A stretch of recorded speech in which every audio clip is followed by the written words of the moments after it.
Hello guys, కొంచెం channel అయితే subscribe చేసి సపోర్ట్ చేయండి అండ్ వీడియో కంప్లీట్గా చూసి మీకు నచ్చితేనే లైక్ చేయండి.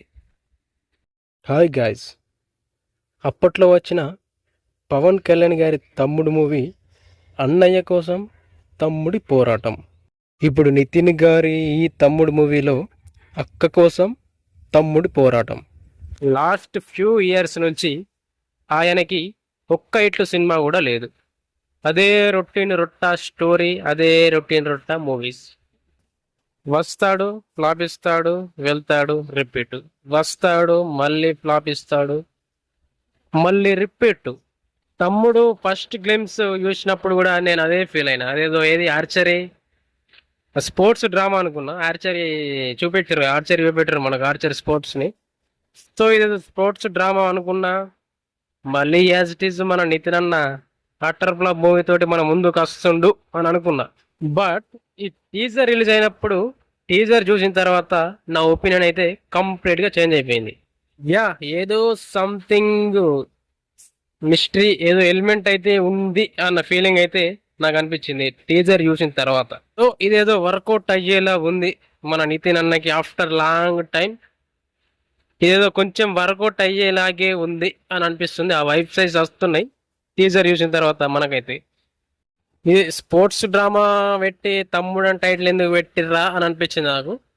ఇక తర్వాత ఇప్పుడు చూసుకుంటే తమ్ముడు అక్క తమ్ముడు సెంటిమెంట్ అయితే మనకు ఉంది కాబట్టి ఆ తమ్ముడు అని టైటిల్ అయితే కంప్లీట్ జస్టిఫై చేసే టైటిలే అని అనిపిస్తుంది.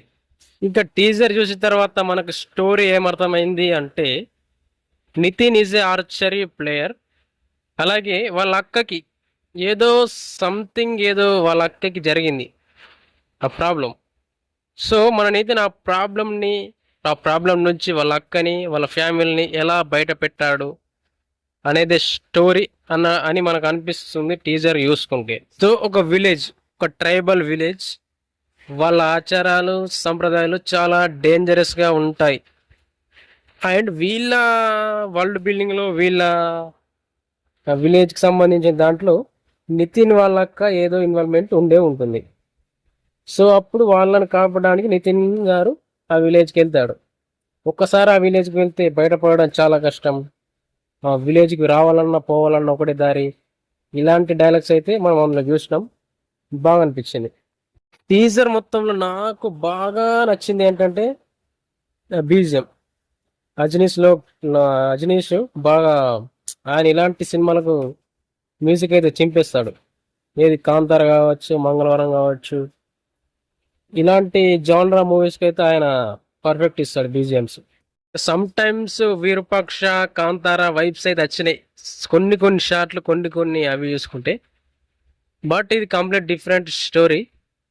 చూడాలి మరి ఎలా ఉంటుందో సినిమా. జూన్ 4th మూవీ అయితే రిలీజ్ కాబోతుంది. ఇంకా డైరెక్టర్ విషయానికి వస్తే శ్రీరామ్ వేణు.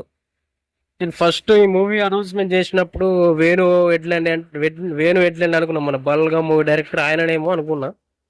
సో ఆయన అయి ఉంటే ఇంకా డిఫరెంట్గా అదరగొట్టుతాడేమో అనుకున్నా, కానీ శ్రీరామ్ వేణు, ఈయన MCA director and Vakeel Saab direct చేసిన డైరెక్టర్ ఈయన.